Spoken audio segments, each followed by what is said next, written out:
Demo mahasiswa 1998. Latar belakang terjadinya demonstrasi mahasiswa tahun 1998 dimulai dari kondisi ekonomi Indonesia pada saat itu tengah sangat melemah dan merosot sehingga menimbulkan ketidakpuasan masyarakat. Ketidakpuasan ini disebabkan oleh beberapa faktor penyimpangan terhadap UUD 1945, pola pemerintahan terpusat, maraknya praktik KKN, dan pendiskriminasi terhadap minoritas. Kemudian ketidakpuasan ini semakin membesar dan memicu terjadinya demonstrasi besar-besaran yang dilakukan oleh berbagai aksi mahasiswa di wilayah Indonesia.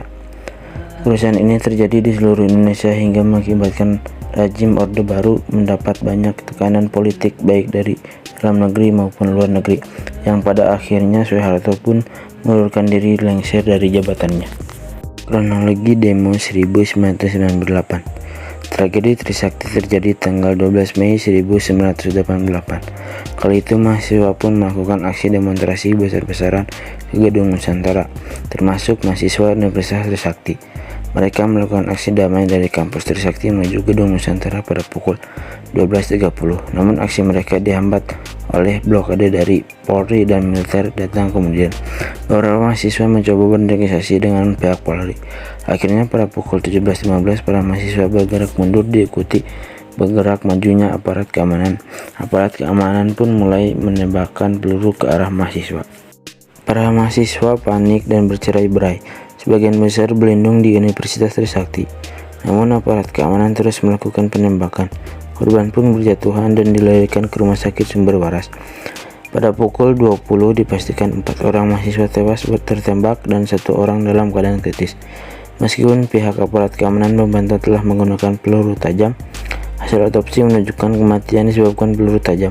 Hasil sementara diprediksi peluru tersebut hasil pantulan dari tanah peluru tajam untuk tembakan peningkatan.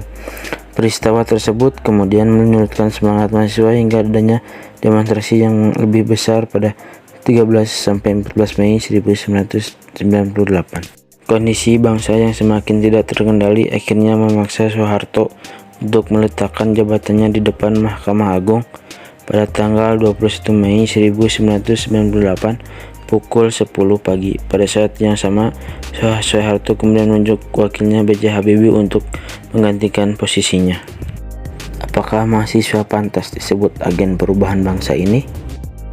Ya, baik buruknya suatu negara dilihat dari kualitas pemudanya, karena generasi muda adalah penerus dan pewaris kekayaan bangsanya.